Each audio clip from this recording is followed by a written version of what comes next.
This is, according to my calendar, the first 1 Million Cups of 2015. So if you're writing it in your day planner, you all have perfect attendance thus far. Let's keep that going, actually. Next week, just a bit of housekeeping, we are going to be back over at the Children's Museum. In terms of housekeeping, that is what they do this week. This is the week where they take and they, as far as I know, boil everything that they have over at the Children's Museum in hopes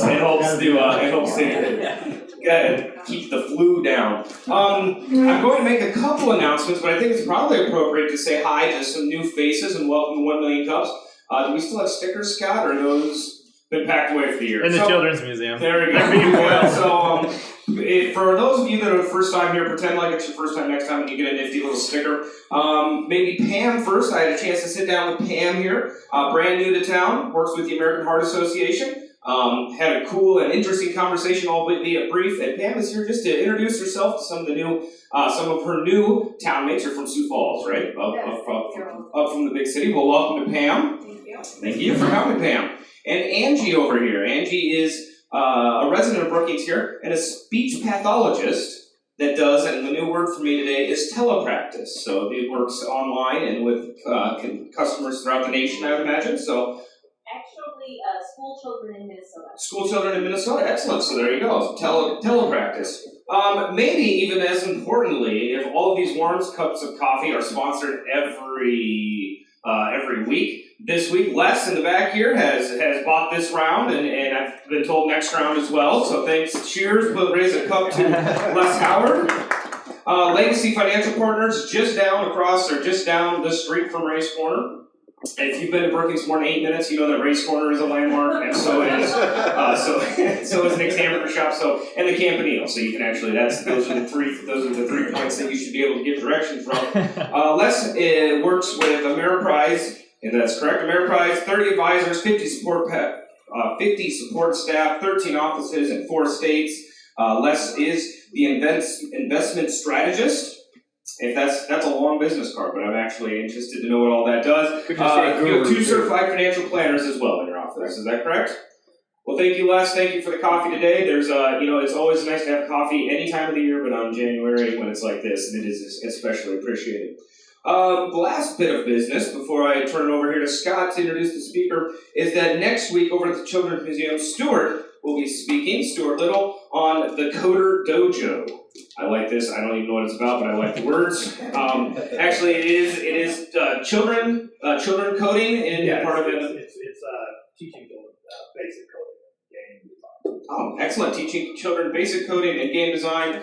Gone are the days where they just program your VCR. Now they'll actually make apps for you for that. So, all right, Scott. I think it's up to you to maybe introduce the next one. If you guys don't know, Scott is one of the founders here at 1 Million Cups. If you have any speaking, any ideas for speaking, any interest in speaking, let Scott or myself know. And then again, thanks for coming on such a cool day. Yeah, thank you. Let's give it up. Yeah. Thanks, Seth. You're practice his MC skills every week at the brewery, so feel free to check him out. We're really excited to. I'm not done. And we have a few additional ones we want to share. So, a couple other announcements quick. The Sustainability Council is studying poverty in Brookings. So what research questions would you ask? And you could probably direct those to Betty, right? So if you have any insight there. And then another great event that's happening on the 29th and the 30th, right? So the South Dakota Food and Water Symposium. So this is the annual South Dakota World Affairs Council event. And so the 29th, which is a Thursday night, there's a Harding lecture at SDSU at 7 o'clock. And then the following morning, the 30th, which would be Friday, there is an event until 1 p.m., so all morning at Ballstorff Ballroom at SDSU. And it's going to be talking about food and water, which are issues that are affecting a lot of different areas around the world. So you can come hear me MC that event as well, if that's any draw or the reason not to go, I don't know. So those are some great events. Thanks for sharing those, and always just throw those in the box if you can. We'll be happy to tell everyone what's going on in town. So we're excited to welcome someone from outside of town who's just starting a business, and he's going to be coming to Brookings occasionally. Justin Hoffman is a recent grad at Northern State University. His business has been going for just under a year, about 9-ish months. And it's a business that he'll tell us a little bit about, but he's actually going to be coming to Brookings in a couple weeks for one of his special classes. So let's welcome Justin, who's from the University of Sparta, to tell us about his new business.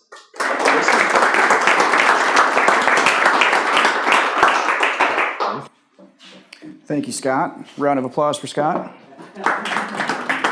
Another one anyways.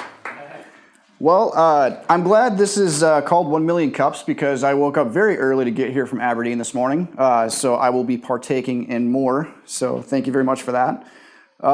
Anyways, like Scott said, my name is Justin Hoffman and I'm from the University of Sparta. What we are is we're a defensive firearms instruction school. We don't necessarily just do defensive firearms, but that's kind of our forte. And what I hope the name of the company speaks to you is I hope that it basically says that we are a school that is devoted to combative arts. Anyways, where we divined our name, and I've gotten this question a few times, and I feel it's important just to talk about it. I have a little bit of a love affair with ancient Spartan warrior culture. For those of you that don't know, or for those of you that haven't watched like 300 or something like that, ancient Sparta was a culture in ancient Greece that devoted their entire culture to perfecting defensive arts or perfecting combative arts. So that's really kind of where I was going with it. Is I wanted to attach our ideology with ancient Sparta. As far as my background and what makes me a subject matter expert in this field, number one, I grew up around guns. I've been a gun nut ever since I was just a little kid. But in 2005, I joined the U.S. Navy, and in the Navy, I was on a VBSS, which stands for Visit Board Search and Seizure, counter piracy and smuggling interdiction team. I did 5 years honorably, and I served 3 tours of duty to the Fifth Fleet. And for those of you that don't know Navy, the Fifth Fleet is basically all the waterways that surround the Arabian Peninsula.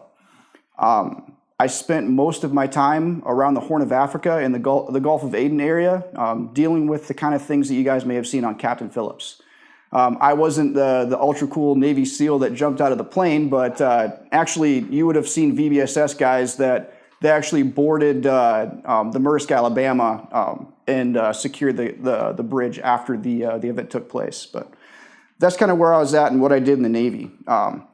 I actually haven't graduated with my BA yet. I graduate in May, but I'm knocking out a BA in business management. And when I decided to do business management, to be honest, to be completely frank, I had no idea I was going to start a business. It just kind of happened.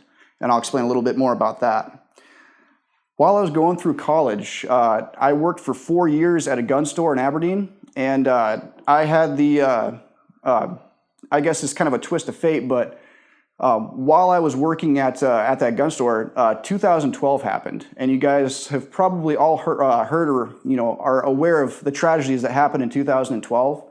Well, what that did for those of you that didn't patron a gun store often, that forced a lot of people into gun stores, buying guns like crazy, buying ammunition, and it really kind of struck a tone with me because I doubt anyone in this room has had the experience of selling a gun to someone that is afraid and doesn't really know anything about the product that they're buying that has the power of life and death. So that really struck a tone with me, and I took it upon myself as a personal responsibility. Some of the people that asked, I would just go out and teach a class to them, or I would give them a few pointers, and I would do my best before they even left to explain the function and like how to use this thing. So that's really kind of where it started. But anyways, where we're at right now, we signed our Articles of Incorporation on Valentine's Day of 2014. And so far, I've sent right around 300 students through the University of Sparta in various classes. We specialize in defensive firearms skills and methodology, but that's not the only thing that we do, like I said. Right now I'm developing curriculum for a non-lethal, like pepper spray and stun gun type self-defense class, because I'm perfectly aware that not everyone, wants to use a firearm for self-defense. One of the other things that we do is the Utah Concealed Carry Permit class, and to help explain that and why the people might go after like a Utah permit. If you have a South Dakota Concealed Carry Permit and you want to go on a vacation, you might wind up driving through a state that it's illegal to carry in.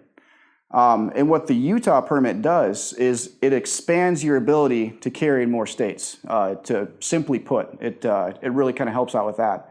And it can be accomplished simply by taking it's a 4-hour block of instruction, and I'm a certified Utah concealed carry instructor. So, one of the things that we really do at the University of Sparta that makes us unique and original, we write our own curriculum. I am an NRA certified pistol instructor, but I feel that as going through the NRA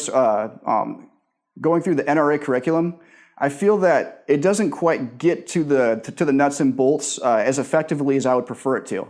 So I write all the curriculum for the University of Sparta with my background and my knowledge. I apply that, and I take input from our other instructors to write my own custom curriculum for all of our classes.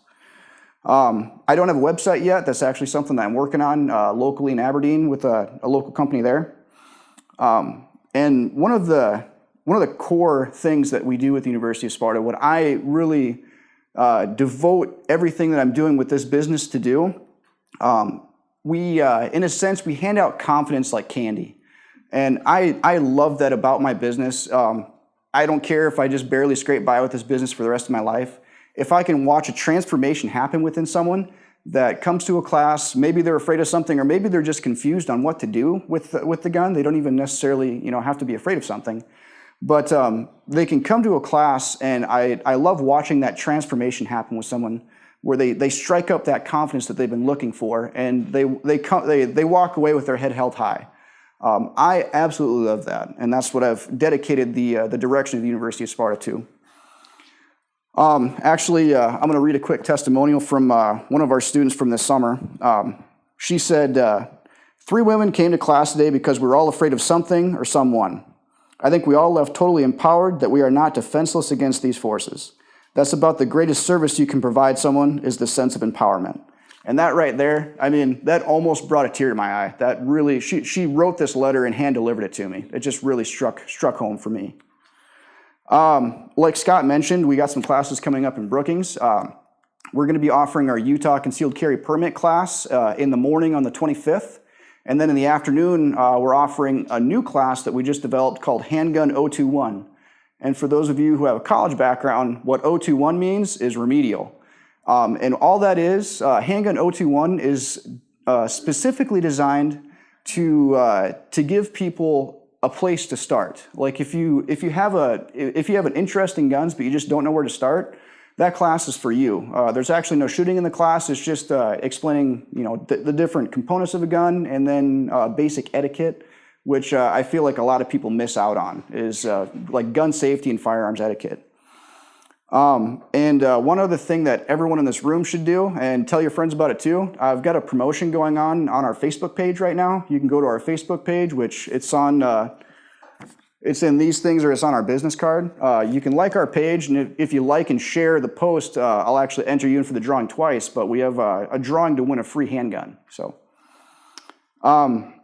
as far as future plans for the University of Sparta, I want to grow outside of South Dakota a little bit.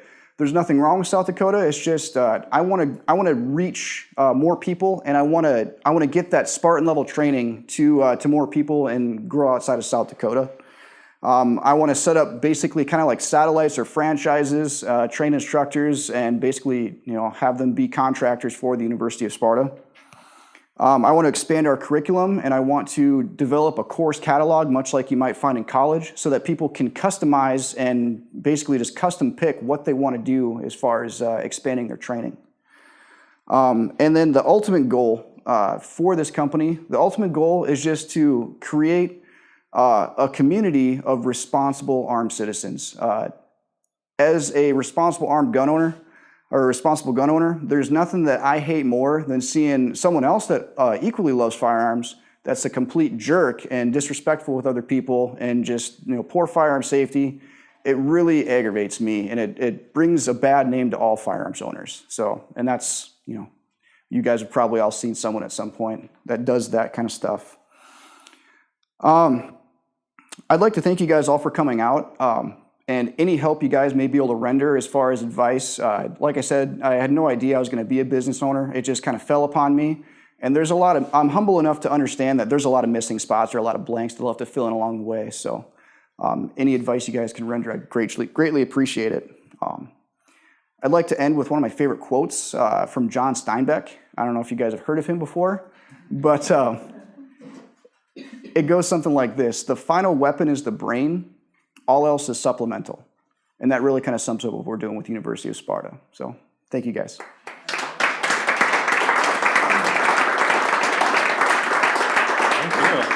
Thanks, Justin. So we always have time for questions and feedback, and I think we'll ask you two. We always ask one, which is how the Brookings community can help you. Okay. And maybe after that, you could tell us a little bit more specifics about price of classes, how many classes you're doing a week or a month, and just give us an idea of kind of the nitty-gritty so we can help figure out how we can get you more classes and more students. Cool. So how can we help you, first of all?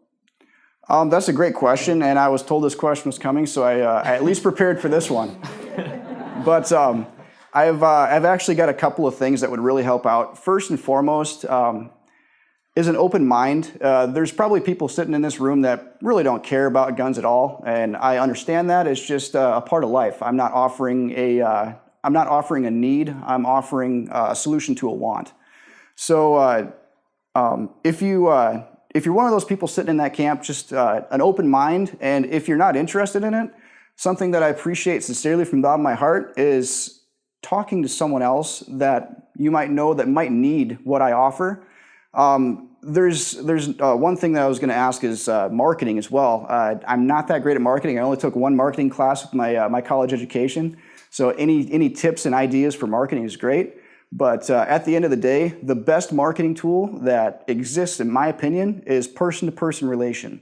Someone that has met me or taken a class and going and talking to another friend. Hey, guess who I met at 1 Million Cups this morning? Stuff like that. That is a slam dunk for me, and it really kind of brings the right people to my doorstep. So that and just any marketing advice would be great. As far as classes that I offer, I have a myriad of classes I already have set up. Most of them are handgun classes. I just find that to be more popular. I teach rifle classes, and right now I'm writing curriculum for like I said, a less than lethal class where I teach people how to properly use pepper spray. And yes, there is a proper way to use something like that. There's a proper way to use a stun gun. You don't just throw it in your back pocket or throw it in your purse and just let it sit there.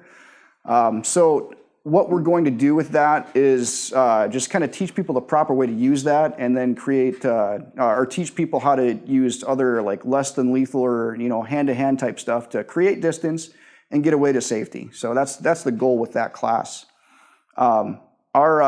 Our classes are our practical firearms classes. One of our mainstays or our core classes is Handgun 101. And that is one that I need a range to teach it. It's a 6-hour class, and it focuses on the fundamentals of handgun shooting. It's not some crazy tactical class where someone should feel weird to show up at. That class, that testimonial that I read off, that was from a Handgun 101 class, and it was just 3 girls. And it was really interesting. It was really fun to have an all-girl class. It was a lot of fun. We had a code word for that class, which I'm not going to say in polite company, but but yeah. That and the Utah concealed carry permit classes, that's a year-round revenue generator. I charge only $50 for that class, and the industry standard for that class is around $100. So I try to stay competitive with my prices. And one of the big things that I do, it's kind of a quote that I really kind of came up with in the last couple of days, is I'm trying to bring the party to you. That's what I said. I'm going to Brookings, I'm going to Watertown, I'm going to Sioux Falls. I'm really kind of going all over the place, and my goal is to cut down on travel costs and bring the party to you. So that's kind of what we're doing. Great. Well, let's open it up. If you guys have questions, comments, suggestions, I think it's small enough you can probably just speak up loudly in here, and then we'll repeat the question in the mic. I may repeat the question just so the recorder picks it up. Right. So I have just a couple things. One on marketing. My buddy and I, the last couple of years, have went to SHOT Show in Las Vegas, and we do video production for a couple of the. Actually, Remington was one of the ones we stopped at and we're talking to. But one of the best things I would say, if you can go to that, go. Just walk the floor, hand out business cards. You you'd be surprised at how many people you meet just going to that show. And yeah, a lot of the people that are there probably don't need, that if they're going to SHOT Show, they know what they're doing with guns, but they know other people. That SHOT Show is huge. And if you can get there, find somebody to sponsor you, I'd say that's a good place to start for the marketing thing.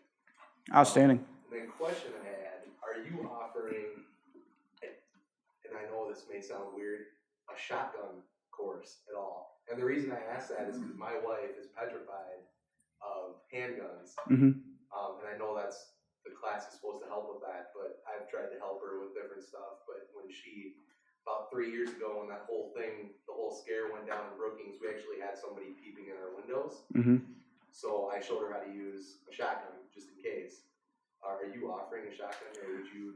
I don't have curriculum. That was a great question. Just to repeat it for the mic, the question is basically, do I offer like any kind of shotgun class or things like that?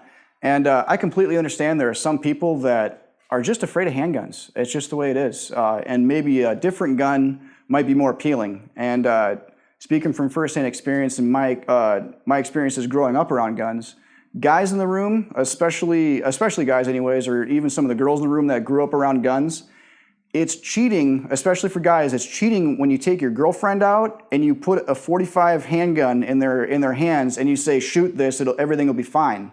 It's cheating because you started out on a .22. It's not fair. So that's, we have rental guns at the University of Sparta, and if someone comes to me with a genuine fear of handguns, I'll usually start them off on a .22, and I'll try to progress them up to something centerfire towards the end of class. And I found that to be greatly successful. Just starting someone off on a .22, for those of you that don't know about guns at all, a .22 is just a very low recoiling, the noise is mild. It's a very comfortable place to start out for a handgun. And as far as shotguns, I don't have curriculum written for it yet, but yes, I'm going to develop some defensive shotgun classes. I actually, one of my pastimes, it seems like all my hobbies revolve around guns, but one of my pastimes is I do 3-gun competition, and I'm very proficient with a shotgun and how to run it. So yeah, that's a great question. I would recommend FFLdealers.net has 645 federal firearm licensed dealers in South Dakota. There's your marketing. Okay. I would suggest the people who are selling or licensed are probably going to meet your potential customers first before you do, and just simply, stack of business cards, one of your flyers, get the word out. I think that's probably the most direct approach, and that, I don't know that you can contact all 645 in a month, but, direct mailing to them initially with a follow-up phone call. Maybe you handpick 1 or 2 in every town. I mean, it'd be interesting to see. You've got antique dealers who are dealing in antique guns. It's probably not the same market, but you could pretty easily go through online and. It's like putting restaurant flyers at a hotel, right? You just talk to the put right it where your people. customers are. If they're buying a gun, they likely have a need. I'm curious how, if the facilities where you're doing your training, are you planning to work with, in our community, we have the outdoor range. It's an indoor facility, but the outdoor center has gun safety, gun, shooting sports is there. I'd just say that would be in Brookings, where you'd probably want to host a class. Or, Yeah, I've actually been there and talked with the director of the Outdoor Adventure Center, and that's one of the plans. Is I would like to work my way into the Outdoor Adventure Center. I know one thing that I offer that they're specifically looking for is they want to get some law enforcement in there. And with my background and my other instructor that I have, my other instructor is a cop, and I'm actually in a pipeline to become a state certified law enforcement officer on a reserve officer program. So as far as what a cop might want to learn, cops teaching cops, they get it and they respect it and they connect with it. So yeah, that's kind of one of the ins I have there, is they want to get cops in there. So, but and are all your courses scheduled, or can people make private courses if they have so many? I will make private courses. I don't have a problem with that at all. Even if it's just one-on-one training, I'll set aside some time, and I'll if someone wants to start off one-on-one, I will definitely go there for people. So. Before you leave town, I go to the exchange too. Just introduce yourself. Yep. If you haven't already. I've already been there. Actually, Jamie down there, she's a sweetheart. I don't know if you guys know Jamie at all, but she's really kind of helped me get this going. We actually have a co-op radio ad starting any day now here in Brookings that we've kind of put together. So, yeah. I think a lot of South Dakotans are kind of aware of the recreational use of firearms, hunting and such. And there's probably a lot of people that even if they have guns in their gun cabinet aren't aware of laws or regulations or just the idea of self-defense with them.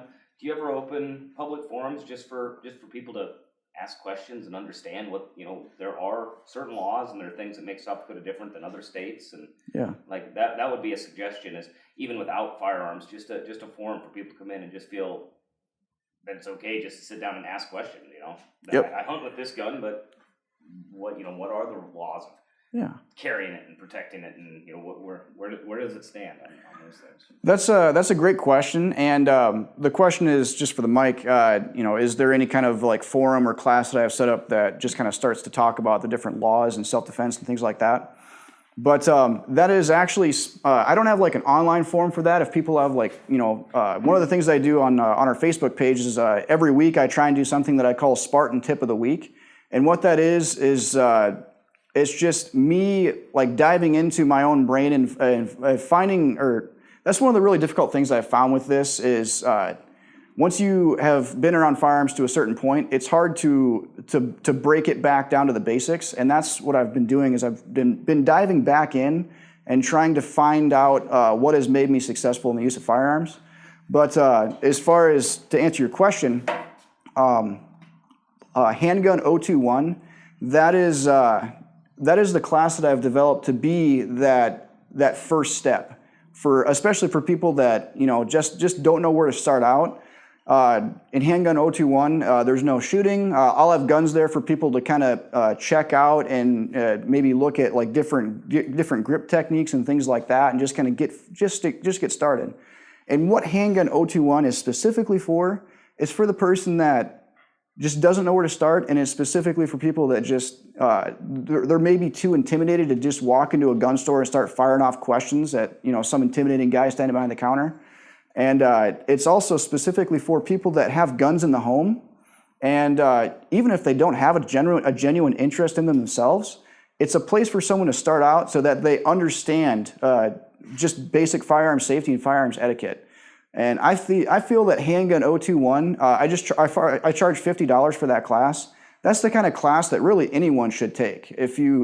Even if you don't necessarily like guns, if you respect them, that's the kind of class you should look into if you don't want to take advanced training. So, great question. Thank you.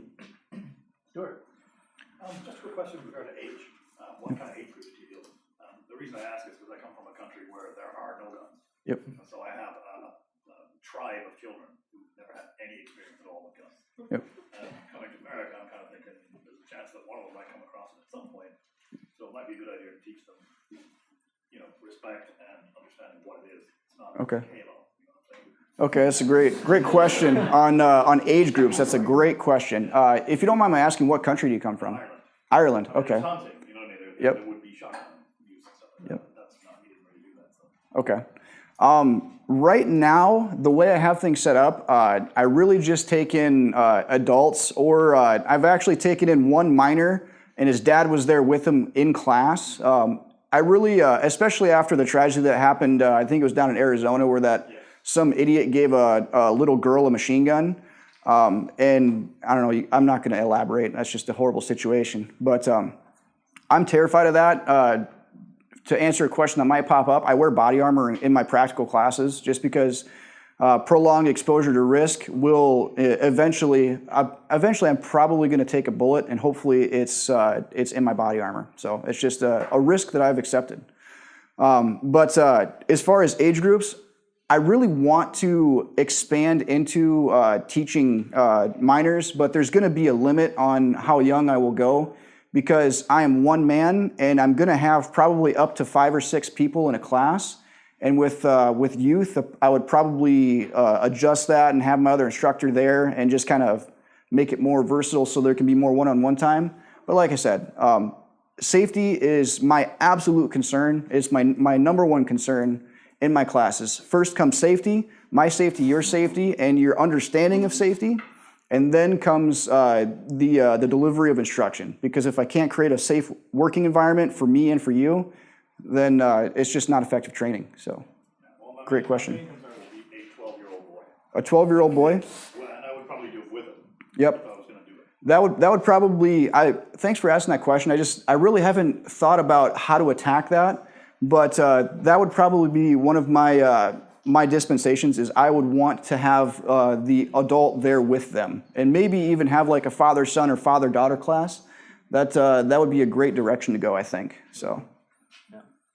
Any time frame on the non-lethal class? I think that would be a really good like second market for you. Yeah. I'm finishing up the curriculum right now, and as soon as like probably in the spring and summer, I want to have that class outdoors because I would hate for capsaicin to get into the ventilation systems and everyone gets mad at me. So, yeah, I really think that class is going to be a slam dunk. I don't need a range to do it. I mean, I just need a little bit of outdoor space and some permission and some people to show up, and I can deliver that class and that curriculum. So probably spring, summertime, I'll be offering that. I was trying to deliver that class this last summer, but it just didn't work out. So great question. Yeah. Great. Another potential way to expand your market may be to look at organizations like, let's say, the Boy Scouts have a shooting card badge, that you could align yourself with the Boy Scouts, and then you could be the training kind of person for that. I know 4-H has a shooting sports kind of activity. I mean, I'm just trying to think, rather than right now you're marketing to individuals, if you could market through organizations like that, you probably could be able to expand your presence a little bit more rapidly. And you kind of, it's a little bit like the shooting range here at Brookings. If you get into there, then your market just bigger all of a sudden. Just a thought. That's a great suggestion. Thank you. I guess I'll jump on with me. The scouts are always looking for mayor advisors. Mhm. And usually their fathers are there who may have questions also. So it might be something you'd have to do on a volunteer basis, because obviously scouts, don't have money to pay for that. But there usually are parents that are there, and probably you would make a connection with them, and they would start to be interested if my son is interested, or even Girl Scouts, my daughter's interested in shooting, then they would come to you saying, boy, I better learn about guns if they're interested in this. Cool. Thank you. We met just briefly, and I grew up around guns, hunting, competitive shooting as a teenager. But I would caution against using fear as a motivator for your business. Mhm. I'm very concerned that the argument between those who are very strong gun advocates and those who are concerned for families and communities, they seem polarized, but I think at the center of it is the fear that's propagated in protection of family and amassing weapons in case we're no longer allowed to get them. And as I mentioned, my brother's in the industry. But 3 years ago, I was traveling for SDSU and walking by myself in downtown Seattle when the attacks were going on in Brookings. And the amount of fear that hit this community compared to the reality of what the world deals with on a regular daily basis, I think I would have a concern that your messaging maybe has an inside voice and an outside voice when you're working with people who are interested in combative arts and the use of firearms in that area compared to maybe the broader population who needs education and some basic knowledge. I see this as a potential franchise business. I mean, I think you could spin it in a very many different ways, but I think knowing your core and knowing your kind of personal values and your training and making sure you keep that in alignment for yourself will be important. But I think for the greater community, I think as a mom, with kids who see stuff on video games and, you hear about things all the time, and whether it's, Colorado or Las Vegas or New Jersey or wherever, or Connecticut, things are going to happen. But to propagate the fear that at any moment someone could be threatening you as a human being, I think is a greater concern to me as a business model. So I would just encourage you as a member of a greater community to be very conscientious that, my brother just spent a whole weekend, in battle gear in Miami shooting through cars, and, he's like almost 40 and he's playing with guns, but he also totally understands and respects, I don't know who needs an AK-47 with a personalized hand grip, but that's what he does for them. In the reality, I just always am cautious that his kids realize the rest of the world isn't playing those games on a daily basis, and you should be able to walk down the street with a sense of awareness and comfort that we are in a safe environment and community. So I just Yeah. That's encourage you to keep all kind of those it's a tough balance. It is a tough balance, and I don't try and use fear, and I'm actually against using fear as a motivator, as you mentioned. But what I try and do with the University of Sparta is I try and take a positive outlook. Like I said, if I'm going to focus on any emotional response to this, to firearms in general, I want to give people confidence. I love handing out confidence like it's candy in my pocket, and I try and focus on the positives that are in this industry, because we all know that there's negatives as well, and I've been finding them here and there as I go. But I appreciate that input, and that's really one of the big goals that I had coming out here. Is I wanted to get in front of people that aren't my friends, at least right away. Hopefully, I'll become friends with some of you guys. But I wanted to come out here and get in front of people that aren't my friends and get sobering, real-world, honest opinions on what I'm doing, and I sincerely appreciate that. So, thank you. Great. I think I'll grab the mic, and let's give a round of applause for Justin for starting and growing his business. I think one of my favorite parts of 1 Million Cups is that you never know what you're going to get, right? So we can go from defensive handgun classes to teaching kids how to code computers next week to making video games the following. So there's always something new, and I think that's important for our community, is that it's welcoming for everyone, right? Whatever the type of business is, we want to make space for that. So I appreciate you coming and giving advice, whether or not this is something you care about. I think it's something that people in our community care about, so it's good for us to be able to shape and give advice. And thank you for driving down. I know it's a long drive, but I think we'll leave time for if anyone wants to come up and give him more advice, talk to him more, you have time for that. Next week, as Seth mentioned, we'll be at the Children's Museum at 9 o'clock with Stuart and his wife speaking. We have email list in the back with Craig, so if you're not getting emails about who's speaking, sign up for that. Also, thanks to Sideline Productions, Sidekick, I always mess it up. Okay, Sideline Productions. There is amazing video and audio now of every 1 Million Cups. And so the very first one that we put up was Mayor Tim Reed's talk from the end of December. So if you search YouTube for 1 Million Cups Brookings, or if you go on the Facebook group, you can watch his talk and then also the questions as 2 separate videos. And there's also a podcast now. So Justin will be up on the Apple iTunes store tomorrow. So you can listen to it or share it with a friend if they weren't able to be here and they're interested. And he's on Facebook as well, University of Sparta, so check that out. But mostly we just thank you for being here, meeting new people, welcoming people to our community, and supporting us each and every week. So we'll see you next Wednesday at the Children's Museum, and have a great week.